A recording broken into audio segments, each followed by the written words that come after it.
আজকে আবারও একটা ভিডিও পাবলিশ করব। এটা হচ্ছে যে write a program to join all the numeric values among several strings.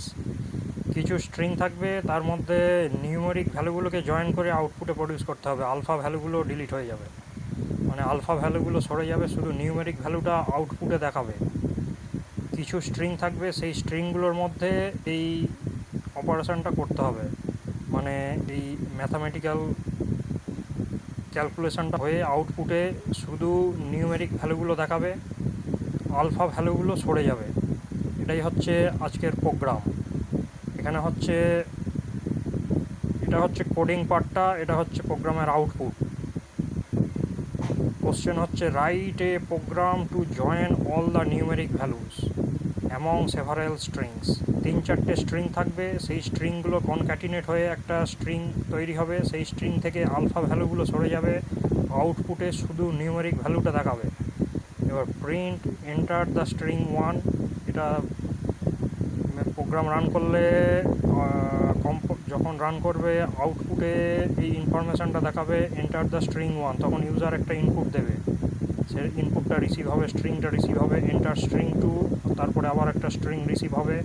এটা ইনপুট ফাংশান, এটা ইউজার থেকে ইনপুট রিসিভ করার জন্য এখানে লেখা হয়েছে। এবার ডি ইকুয়াল টু ইনপুট, এটা সেকেন্ড স্ট্রিংটা রিসিভ করার জন্য ইনপুট ফাংশানটা এখানে লেখা হয়েছে। এন্টার স্ট্রিং 3, এটা থার্ড স্ট্রিংটা রিসিভ করার জন্য ইনপুট ফাংশানটা লেখা হয়েছে। F equal to C plus D plus E. তাহলে এই 3টে স্ট্রিং এখানে কনক্যাটিনেট হচ্ছে, C plus D plus E. তাহলে জি ইকুয়াল টু, এখানে সিঙ্গল ইনভাইটেড কমার মধ্যে কোনো স্পেস নেই, dot join I for I in F if not I dot is alpha. I for I in F মানে হচ্ছে এফের মধ্যে যতগুলো আলফা নিউমেরিক ভ্যালু আছে সেইগুলোটাকে আই ডিনোট করছে। ফর আই ইন এফ মানে হচ্ছে এফের মধ্যে যে আলফা নিউমেরিক ভ্যালুগুলো আছে সেইগুলোকে ডিনোট করছে, আর আইটা হচ্ছে শুধু আলফা নিউমেরিক ভ্যালুগুলোকে ডিনোট করছে। If not I dot is alpha, i dot is alpha, is alpha হচ্ছে একটা ফাংশান, যদি আলফা ভ্যালু আইডেন্টিফাই করে তাহলে ট্রু ভ্যালু রিটার্ন করবে, আলফা ভ্যালু আইডেন্টিফাই না করলে ফলস ভ্যালু রিটার্ন করবে। এখানে দেওয়া হয়েছে if not I dot is alpha, তাহলে আই ডট ইজ আলফা যদি ট্রু না হয়, এইটার মানে হচ্ছে এইটা, আই ডট ইজ আলফা যদি ট্রু না হয় তখন জয়েন করবে ভ্যালুটাকে, জয়েন ফাংশান দুটো ভ্যালুকে জয়েন করবে যদি আলফা না হয়। সেই কারণে যতবার মেশিন এই স্ট্রিংয়ের মধ্যে আলফা ভ্যালু খুঁজে পাবে তখন সেগুলোকে জয়েন করবে না, যখনই নিউমেরিক ভ্যালু পাবে সেগুলোকে জয়েন করবে, দিয়ে জি ভেরিয়েবলে স্টোর হবে। দি প্রিন্ট জি, এখানে প্রিন্ট ফাংশান দেওয়া আছে, আউটপুটে নিউমেরিক ভ্যালুগুলো শুধু দেখাবে। তাহলে এটা আউটপুটটা এখানে দেখাচ্ছে এন্টার দ্য স্ট্রিং 1, প্রথম ইনপুট দিচ্ছে ফেনল। এন্টার দ্য স্ট্রিং 2, এখানে ইনপুট দিচ্ছে মিথাইল স্যালিসাইলেট। তারপর enter the string 3, zinc phosphate 40762, এটা হচ্ছে স্ট্রিং 3। এবার আউটপুটে যেটা দেখাবে সেটা হচ্ছে যে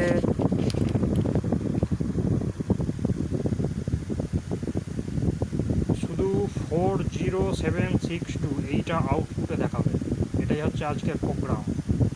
যদি কোনো ডাউট বা কোয়ারি থাকে কমেন্টে অবশ্যই লিখবেন।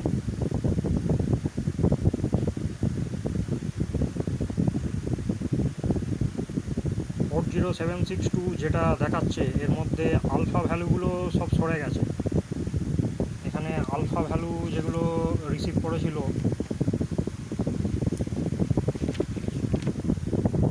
আলফা ভ্যালু এখানে রিসিভ করেছে ফেনল, মিথাইল স্যালিসাইলেট, এখানে জিঙ্ক ফসফেট 40762।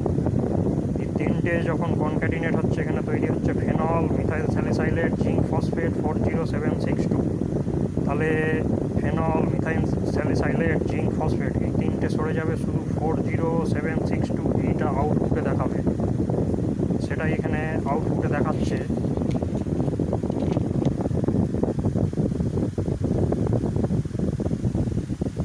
ফোর জিরো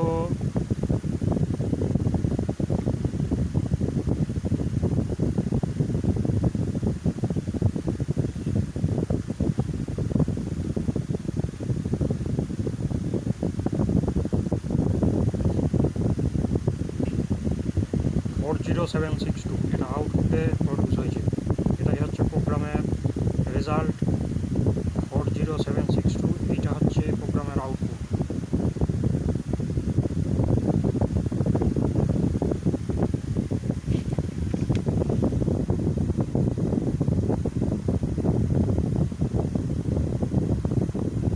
এখানে প্রথম স্ট্রিং যেটা রিসিভ হবে সি ভেরিয়েবলে স্টোর হবে, সেকেন্ড স্ট্রিং ডিতে স্টোর হবে, থার্ড স্ট্রিং ইতে স্টোর হবে, সি ডি ই কনক্যাটিনেট হয়ে যে স্ট্রিংটা তৈরি হবে সেটা এফে স্টোর হবে। দিয়ে জি ভেরিয়েবলে জয়েন্ট ফাংশন ব্যবহার করে যে স্ট্রিংটা তৈরি হবে সেই স্ট্রিংটা জি ভেরিয়েবলে স্টোর হবে। দিয়ে প্রিন্ট জি, আউটপুটে জি ভেরিয়েবলটা